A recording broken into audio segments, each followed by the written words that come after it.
자식 농사가 제일 어렵다는 말, 나이가 들수록 그 뜻이 더 또렷해집니다. 자식이 어릴 때는 힘들어도 단순했습니다. 키우면 되었으니까요. 그런데 자녀가 어른이 된 지금, 오히려 관계가 더 어렵습니다. 말 한마디가 조심스럽고 작은 조언도 부담이 됩니다. 우리는 자식을 인생의 서열 1위에 올려두었습니다. 그 순간 부모는 자연스럽게 자신을 뒤로 미뤘습니다. 그런데 쇼펜하우어는 인간은 각자의 의지로 살아가는 존재라고 했습니다. 혹시 우리는 자녀의 의지 위에 우리의 기대를 얹어두고 있었던 것은 아닐까요? 오늘은 자식 농사가 왜 가장 어렵다고 하는지, 그리고 부모가 서열을 바로 세워야 관계가 살아나는 이유를 함께 생각해 보려 합니다. 부모는 본능적으로 자식을 가장 앞에 둡니다. 자식이 잘 되면 내 삶이 의미 있다고 느끼고, 자식이 흔들리면 부모의 마음도 함께 무너집니다. 그래서 우리는 자식을 인생의 중심에 놓았습니다. 그러다 보니 어느 순간 부모는 스스로를 낮추게 됩니다. 자식의 기분이 부모의 기분이 되고, 자식의 선택이 부모의 자존감이 됩니다. 사랑이었지만 관계의 균형은 조금씩 기울어집니다. 쇼펜하우어는 인간의 고통은 사랑 그 자체가 아니라 의지의 충돌에서 온다고 말했습니다. 부모의 의지와 자녀의 의지가 부딪히는 순간 사랑은 긴장으로 바뀝니다. 자녀는 이미 하나의 완전한 의지를 가진 존재입니다. 그래서 자식 농사가 어렵다는 말은 자식을 키우는 일이 아니라 자식을 내려놓고 존중하는 일이 어렵다는 뜻인지도 모릅니다. 우리가 자식을 서열 1위에 두는 순간 어떤 일이 벌어지는지부터 천천히 짚어보겠습니다. 부모는 본능적으로 자식을 가장 앞에 둡니다. 자식이 잘 되면 내 삶이 의미 있다고 느끼고, 자식이 흔들리면 부모의 마음도 함께 무너집니다. 그래서 우리는 자식을 인생의 중심에 놓았습니다. 그러다 보니 어느 순간 부모는 스스로를 낮추게 됩니다. 자식의 기분이 부모의 기분이 되고, 자식의 선택이 부모의 자존감이 됩니다. 사랑이었지만 관계의 균형은 조금씩 기울어집니다. 쇼펜하우어는 인간의 고통은 사랑 그 자체가 아니라 의지의 충돌에서 온다고 말했습니다. 부모의 의지와 자녀의 의지가 부딪히는 순간 사랑은 긴장으로 바뀝니다. 자녀는 이미 하나의 완전한 의지를 가진 존재입니다. 그래서 자식 농사가 어렵다는 말은 자식을 사랑하는 일이 아니라 자식을 중심에 두는 일이 생각보다 무거웠다는 뜻인지도 모릅니다. 우리는 자식을 가장 높은 자리에 올려두었습니다. 그 자리가 사랑의 자리라고 믿었습니다. 그런데 그 순간 부모는 조용히 한 걸음 물러나 있었습니다. 자식의 기분이 부모의 하루를 좌우하고, 자식의 선택이 부모의 자존심이 되었습니다. 쇼펜하우어가 말한 것처럼 인간은 자신이 의존하는 대상 앞에서 약해집니다. 혹시 우리는 사랑이라는 이름으로 스스로를 약한 자리로 옮겨놓은 것은 아닐까요? 자식을 높이 세운 것이 아니라 부모가 스스로를 낮춘 것은 아니었을까요? 그렇다면 이제 묻게 됩니다. 부모가 이렇게 낮아진 자리에서 과연 관계는 건강할 수 있을까요? 자식을 서열 1위에 두는 순간 부모는 조용히 뒤로 물러납니다. 우리는 그것을 희생이라 부르고 사랑이라 여겼습니다. 자식이 힘들어하면 부모가 대신 아파했고, 자식이 불안해하면 부모가 대신 흔들렸습니다. 그렇게 살다 보니 어느 순간 자식의 기분이 집안의 분위기가 되고, 자식의 말투가 부모의 하루를 결정하게 됩니다. 부모는 가장 가까운 사람이지만 동시에 가장 쉽게 기대고 쉽게 표현할 수 있는 대상이 됩니다. 문제는 여기서 시작됩니다. 부모는 늘 이해해 줄 것이라는 전제가 생기는 순간 존중은 줄어듭니다. 쇼펜하우어는 인간은 자신이 의존하는 대상 앞에서 점점 더 많은 것을 요구하게 된다고 했습니다. 부모가 늘 받아주고, 늘 괜찮다고 말하고, 늘 양보하는 자리에 서 있으면 관계의 균형은 기울어집니다. 자녀가 부모를 무시해서가 아니라 구조가 그렇게 만들어집니다. 부모가 스스로를 낮출수록 자녀는 부모를 강한 존재가 아니라 항상 거기 있는 존재로 인식하게 됩니다. 존중은 희생 위에 세워지지 않습니다. 부모가 자신의 삶과 기준을 분명히 세우고 있을 때 자녀도 자연스럽게 선을 넘지 않습니다. 그러나 부모가 자식의 기분과 선택에 과도하게 반응하면 자녀는 부모의 감정을 당연한 것으로 받아들이게 됩니다. 여기서 갈등이 생깁니다. 부모는 서운하고 자녀는 답답합니다. 쇼펜하우어가 말한 의지의 충돌은 단순한 의견 차이가 아니라 힘의 균형이 깨질 때 더 커집니다. 부모의 의지가 약해지면 자녀의 의지도 불안해집니다.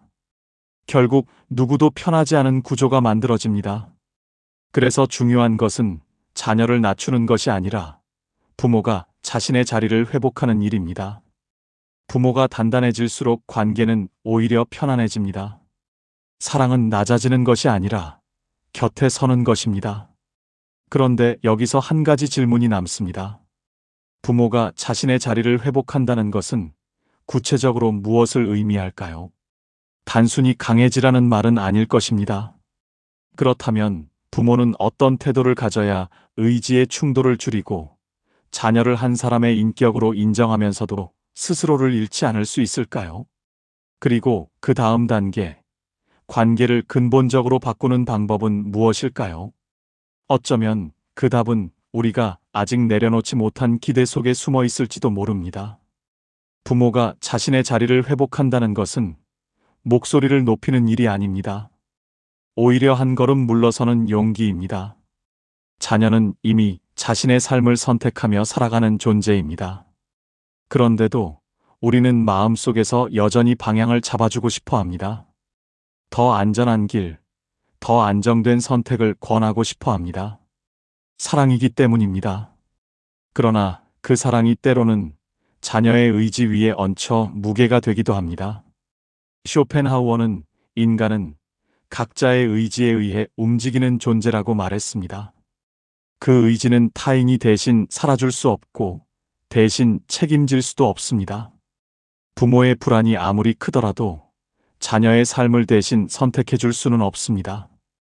그런데 우리는 자주 이렇게 말합니다. 내가 알아서 하겠지만 그 말 속에는 이미 부모의 방향이 들어 있습니다. 자녀는 그것을 느낍니다. 겉으로는 조언이지만 안쪽에는 기대가 있다는 것을 말입니다. 의지를 인정한다는 것은 자녀의 선택을 모두 옳다고 말해주는 것이 아닙니다. 다만 그 선택의 주인이 자녀라는 사실을 받아들이는 태도입니다. 부모가 할 수 있는 일은 경험을 나누는 것이지 결론을 대신 내려주는 일이 아닙니다.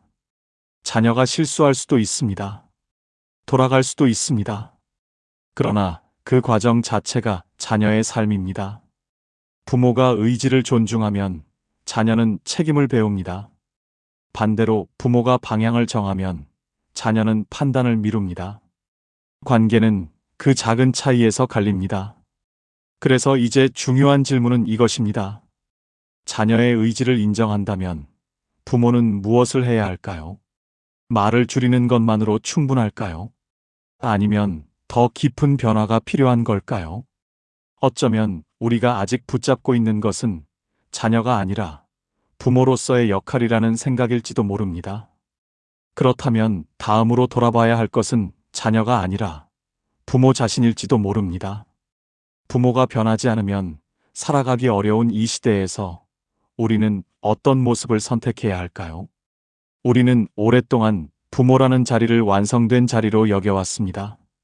아이를 키워냈고 책임을 다했고 세월을 견뎌냈으니 이제는 흔들리지 않아도 되는 존재라고 믿었습니다. 그러나 세상은 우리가 멈춰 있는 동안에도 빠르게 변했습니다.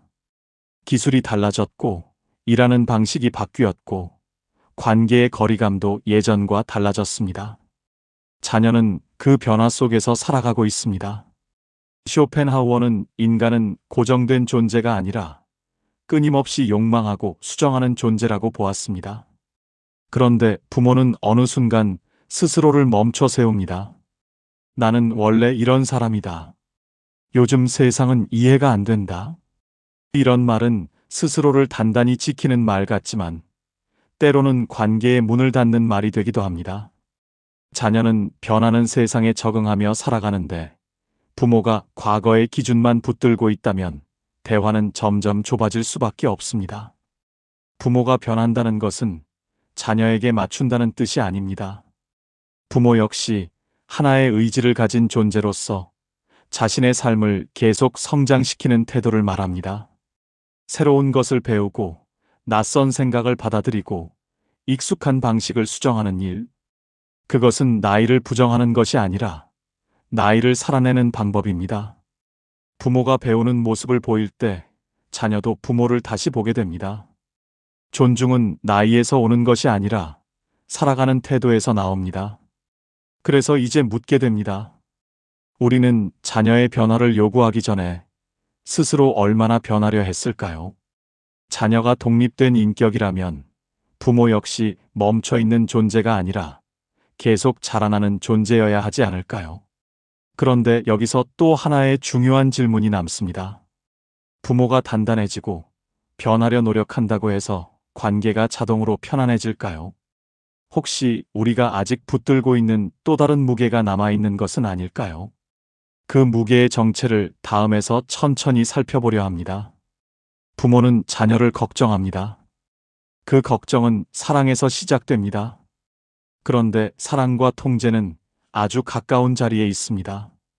우리는 이렇게 말합니다. 나는 내가 잘 되길 바랄 뿐이야. 그 말은 틀리지 않습니다. 그러나 그 안에는 방향이 들어 있습니다. 부모가 생각하는 잘 되는 길이 자연스럽게 기준이 됩니다. 자녀가 다른 선택을 하면 불안이 올라오고 그 불안은 조언이라는 이름으로 다시 밖으로 나옵니다. 통제는 명령으로만 나타나지 않습니다. 걱정, 조언, 비교, 반복되는 질문 속에도 숨어 있습니다. 쇼펜하우어는 인간의 의지는 끊임없이 자신을 관찰하려는 힘이라고 했습니다. 부모 역시 예외가 아닙니다. 우리는 자녀를 위해 말한다고 하지만 사실은 우리의 불안을 줄이기 위해 말할 때도 있습니다. 자녀의 선택이 부모의 예상과 다를 때 그 차이를 견디는 힘이 부족하면 통제가 시작됩니다. 문제는 통제가 강해질수록 자녀의 의지도 강하게 반응한다는 점입니다. 의지는 의지와 부딪힐 때 더 거칠어집니다. 그래서 갈등은 점점 단단해집니다. 그런데 여기서 우리가 놓치기 쉬운 것이 있습니다. 통제의 강도는 감정 상태와 깊이 연결되어 있다는 사실입니다. 몸이 지치면 마음도 여유를 잃습니다. 체력이 떨어지면 불안은 더 크게 느껴지고 작은 일에도 예민해집니다. 부모가 충분히 쉬지 못하고 스스로를 돌보지 못하면 통제 욕구는 더 강해집니다. 왜냐하면 지친 마음은 불확실성을 견디는 힘이 약하기 때문입니다. 그래서 체력이 무너지면 관계도 함께 흔들립니다. 말투가 날카로워지고 표정이 굳고 조언이 잔소리로 바뀝니다. 자녀는 그 변화를 느낍니다. 결국 내려놓아야 할 것은 자녀가 아니라 부모 자신의 불안일지도 모릅니다. 통제를 줄이기 위해서는 먼저 마음의 여유가 필요합니다. 그리고 그 여유는 생각만으로 생기지 않습니다. 몸을 돌보고 감정을 다루고 스스로의 삶을 단단히 세울 때 비로소 가능합니다. 부모가 안정되면 통제는 자연스럽게 줄어듭니다. 그렇다면 이제 남는 질문은 이것입니다. 통제를 내려놓고 마음의 여유를 회복한다면 부모는 어떤 자리에 서게 될까요? 그 자리는 약한 자리일까요? 아니면 오히려 가장 단단한 자리일까요? 다음에서 그 자리를 함께 살펴보겠습니다. 통제를 내려놓는다는 말은 차갑게 들릴 수 있습니다. 자식을 덜 사랑하라는 뜻처럼 느껴지기도 합니다. 그러나 거리를 둔다는 것은 멀어지는 것이 아니라 숨 쉴 공간을 주는 일입니다. 우리는 가까울수록 좋다고 믿어왔습니다. 자녀의 삶에 깊이 관여할수록 책임을 다하는 것이라 여겼습니다. 하지만 어느 순간부터 자녀는 부모의 관심을 부담으로 느끼기 시작합니다. 그때 필요한 것은 더 많은 말이 아니라 한 걸음 물러서는 태도입니다. 쇼펜하우어는 인간은 혼자 있을 때 비로소 자신의 의지를 또렷하게 느낀다고 했습니다. 타인의 의지가 강하게 작용할수록 자신의 판단은 흐려진다고 보았습니다. 성인 자녀도 마찬가지입니다. 부모의 기대와 조언이 계속 이어지면 자녀는 스스로 생각하기보다 반응하게 됩니다. 그러나 부모가 일정한 거리를 두면 자녀는 비로소 자신의 선택을 온전히 마주하게 됩니다. 그 선택이 성공이든 시행착오든 그것이 자녀의 삶입니다. 거리를 둔다는 것은 무관심이 아닙니다. 필요할 때는 응답하되 모든 순간에 개입하지 않는 태도입니다. 내가 선택한 길을 존중한다는 말은 단순한 위로가 아니라 선언입니다. 부모가 자녀의 삶을 대신 책임지지 않겠다는 선언이자 동시에 신뢰하겠다는 약속입니다. 신뢰는 말보다 태도에서 드러납니다. 부모가 흔들리지 않고 자기 삶을 살아갈 때 자녀는 부모를 다시 보게 됩니다. 그때 존중이 생깁니다. 사랑은 붙잡는 힘이 아니라 버텨주는 힘입니다. 자녀가 흔들릴 때도 부모가 중심을 지키고 있다면 자녀는 돌아올 자리를 느낍니다. 그것이 거리를 둔 사랑의 힘입니다. 이제 남은 것은 한 가지입니다. 부모가 스스로를 바로 세우고 자녀를 존중하며 일정한 거리를 지킬 때 관계는 어떻게 변할까요? 그리고 그 변화는 자녀만을 위한 것일까요? 아니면 부모 자신을 위한 것이기도 할까요? 다음에서 그 의미를 함께 정리해 보려 합니다. 부모가 중심을 잃으면 자녀의 말 한마디에도 흔들립니다. 연락이 늦어도 불안해지고 선택이 마음에 들지 않으면 밤잠이 설칩니다. 우리는 그것을 사랑이라고 부르지만 사실은 의존이 섞여 있을지도 모릅니다. 자녀를 인생의 서열 1위에 두는 순간 부모의 하루는 자녀의 기분에 따라 오르내립니다. 그렇게 되면 관계는 자연스럽게 기울어집니다. 부모가 낮아지고 자녀는 그 위에 서게 됩니다.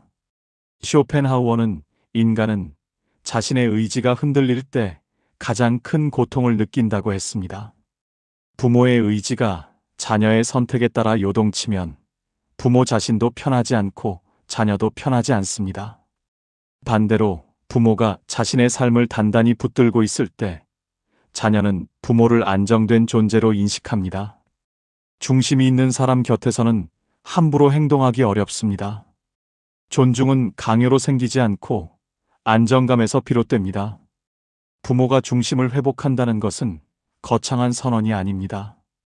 자녀의 삶과 나의 삶을 분리하는 일입니다. 자녀의 성공이 곧 부모의 성공이 아니고 자녀의 실패가 곧 부모의 실패도 아니라는 사실을 받아들이는 것입니다. 부모가 자신의 시간을 소중히 여기고 자신의 취미와 관계를 지키고 스스로의 성장을 멈추지 않을 때 자녀는 부모를 한 사람의 인격으로 다시 보게 됩니다. 그 순간 관계의 공기는 달라집니다. 부모는 더 이상 만만한 존재가 아니라 존중받아야 할 존재가 됩니다. 결국 자식 농사의 완성은 자녀를 바꾸는 일이 아니라 부모가 바로 서는 일인지도 모릅니다. 부모가 중심을 잡으면 통제는 줄어들고 불안은 옅어집니다. 자녀도 그 안정 속에서 자신의 길을 더 또렷하게 걸어갑니다. 그리고 어느 순간 이런 장면을 보게 됩니다.